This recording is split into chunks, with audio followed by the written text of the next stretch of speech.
या तो ये इस तरीके से उनका मानसिकता है कि गरीब पिछड़ा समाज के लोग अगर आगे बढ़ रहा तो उनको रोकते हैं। तो इसके लिए हम लोग यहाँ पे चुनाव लड़ रहे हैं। भाजपा यहाँ पे रेस में लड़ाई जो है महागठबंधन से है और मजबूती से हम लड़ाई लड़ेंगे। और हमारा जो समीकरण है खास करके पुरानी विधानसभा में अपर कास्ट का वो बड़ा संख्या में है। और हम जो देखे थे बोछा में जिस तरीके से अपर कास्ट ने बीजेपी को बताया कि आप हमारे हक अधिकार दो वरना हम आपके साथ नहीं, के अध्यक्ष नेता प्रतिपक्ष भूमिहार समाज से बनाया गया। छोटा मोटा लॉलीपॉप देने से काम नहीं चलेगा। हर समाज को भारतीय जनता पार्टी अगर वोट लेने के लिए अगर सोचता है तो उनको सम्मान देना चाहिए। तो चुनाव लड़ने के लिए बना है, मैदान में मजबूती से हम लोग लड़ेंगे। और आप सभी को बता दूं कि हमारे प्रत्याशी नीलाभ जी जो है वो समाज सेवी हैं और बहुत ही युवा है और बहुत ही मजबूती से कोरोना काल में इन्होंने बहुत ही अच्छा काम किया था। हमने लोगों के बीच में सर्वे किया जिसमें 500 लोगों के बीच में हमने सर्वे किया जिसमें 490 लोगों का सहमति प्राप्त हुआ कि नीलाभ जी को टिकट दिया जाए। और हमने इनके पर भरोसा जताया। हम लोगों ने टिकट भी निषाद समाज टिकट देने का काम किया है, वोट भी देंगे और हम लोग चंदा करके पैसा भी देंगे और हम लोग मजबूती से इनको जिताएंगे। और इनका जो समीकरण है खास करके कुरनी विधानसभा में अपर कास्ट का वो बड़ा संख्या में है। और हम जो देखे थे बोछा में जिस तरीके से अपर कास्ट ने बीजेपी को बताया कि आप हमारे हक अधिकार दो वरना हम आपके साथ नहीं हैं। और फिर उसके बाद ही आपने देखेंगे तो विधानसभा के अध्यक्ष नेता प्रतिपक्ष भूमिहार समाज से बनाया गया। तो सिर्फ एक छोटा मोटा लॉलीपॉप देने से काम नहीं चलेगा। हर समाज को भारतीय जनता पार्टी अगर वोट लेने के लिए अगर सोचता है तो उनको सम्मान देना चाहिए। तो इसके लिए कहीं ना कहीं वो सम्मान वो नहीं दे पाता। इसके लिए सबको लड़ाई लड़ रहे हैं। अब देखिए हमने उनके साथ राजनीति किया और हमारे पार्टी को तोड़कर हमें बाहर कर दिया। यहाँ पे मेरी लड़ाई जो है महागठबंधन से है और मजबूती से हम लड़ाई लड़ेंगे और हम लोग जीतेंगे।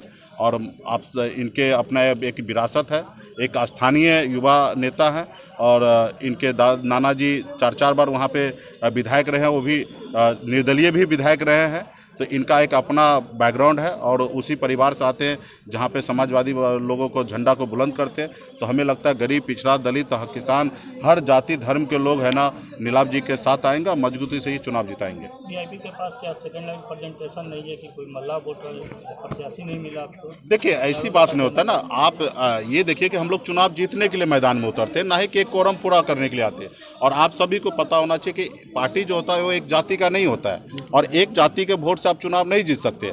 हमने आज कहीं ना कहीं हमने नीलाभ जी को चुनाव मैदान में उतारा। आज बहुत सारे लोगों को बोलती बंद हो गया। अगर हम निषाद को अगर निश्चित तौर पे टिकट देते तो आप ही कहते कि वोट काटने के लिए आए हैं। तो आज हमने ऐसे वोट पे हमने दाव खेला है कि हमारे वोट से भी ज़्यादा वोट इनका है। तो मजबूती से ये लड़ाई लड़ेंगे और चुनाव जीतेंगे। तो एक जाति से चुनाव जीता नहीं जा सकता, ये आप भी जानते हैं। तो हम लोगों को कोरम पूरा करने के लिए नहीं आए, हम मजबूती से लड़ने के लिए आए हैं और लड़ के जीतेंगे। सिंडिकेट का आरोप लगाया जा रहा है कि आप सिंडिकेट के इशारे पर प्रत्याशी। देखिए इस धरती पर तो भगवान माता सीता के ऊपर आरोप लगा दिया तो हम तो इंसान हैं, ठीक है। कल उनके साथ थे तो मुकेश सहनी राम है और आज नहीं है उनके साथ है तो रावण बना दिए। तो खैर वो सब चीज़ हम क्या डिस्कस करेंगे। बोलते वही लोग जिसके पास दम नहीं होता है। अभी आइए ना कुरनी विधानसभा में आइए, अपनी ताकत दिखाइए, दम दिखाइए, जिनको उतारना उतारिए और फिर देखिए जनता आपको क्या कहते हैं, ठीक है। आपने 2 करोड़ युवा को रोजगार नौकरी देने का वादा किया, आपने पूरा किया? आप उस पर सवाल जवाब दीजिए ना। आपने विदेश से काला धन ला के हर किसी के खाता में 15 लाख रुपया देने का बात कर रहे तो उस पर बात कीजिए ना। क्या 15 रुपया भी किसी को आपने दिया? आप ऐसे बात नहीं कर रहे। आपने किसान को आय को डबल करने का निर्णय लिया तो आपने क्या किया? नहीं किया। तो ये सब चीज़ें जो उनको बोलना चाहिए वो तो बोल नहीं रहे। सरकार में है, पावर में, सिस्टम पे है। आज जो चीज़ नहीं बोलना वो चीज़ बोल रहे हैं। तो चलिए उनको बोलने दीजिए, हम लोगों को अपना काम करने दीजिए। मोकामा गोपालगंज में महागठबंधन को समर्थन और पुरन्नी में उसके खिलाफ प्रत्याशी उतार दिया। नहीं ऐसा नहीं है। हमने उस समय में कंफर्टेबल हमारे पार्टी का रणनीति के तहत हमने देखा था और उस हिसाब से हमने वहाँ पे समर्थन दिया था। और एक पार्टी का एक अपना रणनीति होता है, उस रणनीति के तहत हम काम कर रहे हैं और यहाँ पे हम चुनाव जीत सकते हैं। तो इसलिए हम लड़ाई लड़ रहे हैं। वहाँ पे हमें लगा कि हम चुनाव वहाँ पे अकेले अपने दम पर नहीं जीत सकते हैं, तो इसलिए हमने वहाँ पे समर्थन दिया। और वो आप देखिए तो दोनों सीट को जीता गया था। एक सीट तो जीती गए, दूसरी जगह उनके कुछ ही वोट से हारे हैं, 1700-1800 वोट से। इसके लिए कि उनके महागठबंधन का जो अपना वोट था 21,000 वोट जो माई समीकरण जिसको कहते हैं वो कहीं ना कहीं डाइवर्ट हो गया। इसके कारण वहाँ पे आरजेडी हारा, नहीं तो वो भी सीट जीते। तो हमारी ताकत ये था कि हमने वोट को ट्रांसफ़र भी कराया और उनको जीत भी सुनिश्चित कराया। वीआईपी ने पहली बार भूमिहार पे दाव खेला है, कितना कारगर साबित होगा? नहीं, देखिए, अब पार्टी में हर जाति धर्म पे हम लोग दाव लगाते हैं और निश्चित तौर पे हम पहली बार भूमिहार पे हमने दाव लगाया। इससे पहले हमने ब्राह्मण को हमने टिकट दिया 2020 में, हमने राजपूत को 2-2 टिकट हमने देने का काम किया, हमने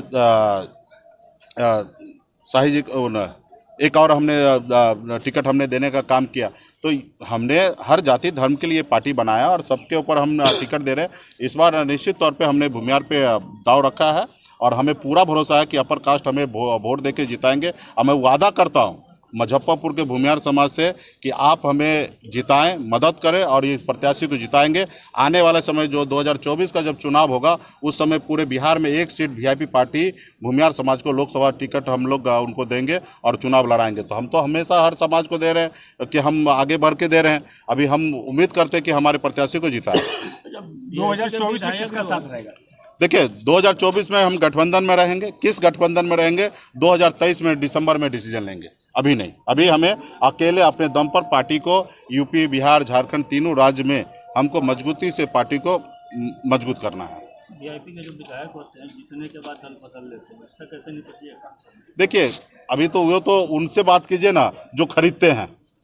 लोकतंत्र पे उनको भरोसा नहीं है इसलिए वो खरीद लेते हैं। अब हम लोग गरीब लोग हैं, संघर्ष करने वाले लोग, हमारे पास क्या चारा है? हम तो किसी का विधायक खरीद नहीं सकते। हमारा तो उम्मीद है कि हम विधायक बनाएं। अब खरीदने वाले से सवाल कीजिए कि आप किसी का विधायक क्यों खरीद ले रहे हैं? तकरीबन पूरे 8 साल में 234 विधायक को भारतीय जनता पार्टी ने पूरे देश भर में खरीदा। अभी ये बताइए कि इतना पैसा आता कहाँ से? कहीं ना कहीं भ्रष्टाचार करते हैं। हम लोग तो संघर्ष करने वाले लोग हैं। हमारे लोग एक उम्मीद से हमारे प्रत्याशी को जिताते हैं, उनको वो लोग गुमराह करके उनको खरीद लेते हैं। तो खरीदने वाले से सवाल कीजिए, हमसे क्यों कर रहे हैं? हम तो संघर्ष करने वाले लोग। आरोप भी लगाते हैं बेचने का, तो वही ना, उनसे पूछे कि वो क्यों खरीद रहे हैं। धन्यवाद। चलिए, शादी जी की विरासत संभालने उतरे हैं, क्या कहिए? ये देखिए, विरासत संभालने की जरूरत आखिर क्यों पड़ी? कुरहन्नी जो प्रखंड है हमारा, जो हमारी जन्मभूमि है, वो पिछले 30 वर्षों से बाहरी नेताओं द्वारा उसका शोषण किया जा रहा है। तो कहीं ना कहीं नई पीढ़ी को आके उसको बचाने की जिम्मेवारी थी, जिस जिम्मेवारी को समझते हुए मैं राजनीतिक जीवन में आया। और आज आपके सामने है कि हमारे पार्टी सुप्रीमो, मुझे लगता है कि देश के पहले ऐसे नेता हैं जिन्होंने एक नौजवान को टिकट दिया है इतने कम उम्र में। अमूमन जो है आप देखते हैं कि इस तरीके का दांव कोई लगाता नहीं है। तो ये एक अगले 30 वर्ष के बिहार की राजनीति में बहुत बड़ी इमारत लिखने वाले हैं आदरणीय मुकेश सहनी जी। पिछले 30 वर्षों की बात कर रहे हैं तो 30 वर्षों में तो महागठबंधन ही था, फिर तो उसी के साथ जाइएगा। नहीं, तो अब ये कौन कहाँ जाएगा इसका निर्णय मैं लेने वाला कौन होता है? वो निर्णय हमारे पार्टी सुप्रीमो लेंगे। वही तो कह रहे हैं कि 24 में महागठबंधन में नहीं, उन्होंने ऐसा तो कुछ कहा ही नहीं कि महागठबंधन में थे या नहीं थे। वो आगे निर्णय लेंगे। अभी उन्होंने कहा है कि दिसंबर में मैं निर्णय करूंगा अगले वर्ष। प्राथमिकताएं क्या रहेगी? प्राथमिकता कुरहन्नी के लिए मेरी सबसे सर्वप्रथम है, जो कुरहन्नी में भ्रष्टाचार का जो आलम है, ऊपर से लेके नीचे तक हर विभाग भ्रष्टाचार में लिप्त है, उसको हटाना है। बाहरी नेताओं से कुरहन्नी को निजात दिलाना है। जो कुरहन्नी बाहर से आकर कुरहन्नी का लगातार शोषण कर रहे हैं, उनसे निजात दिलाने का संकल्प है। किनसे आप अपनी सीधी टक्कर मानते हैं? देखिए, हमारे पार्टी सुप्रीमो ने कह दिया है, भाजपा से तो हमारी कोई टक्कर ही नहीं है। हमारी टक्कर तो वहाँ महागठबंधन से है। अब हम लोग मजबूती से लड़ने आए हैं और उम्मीद भी है लड़ेंगे और जीतेंगे भी। ठीक है मैडम, चलिए।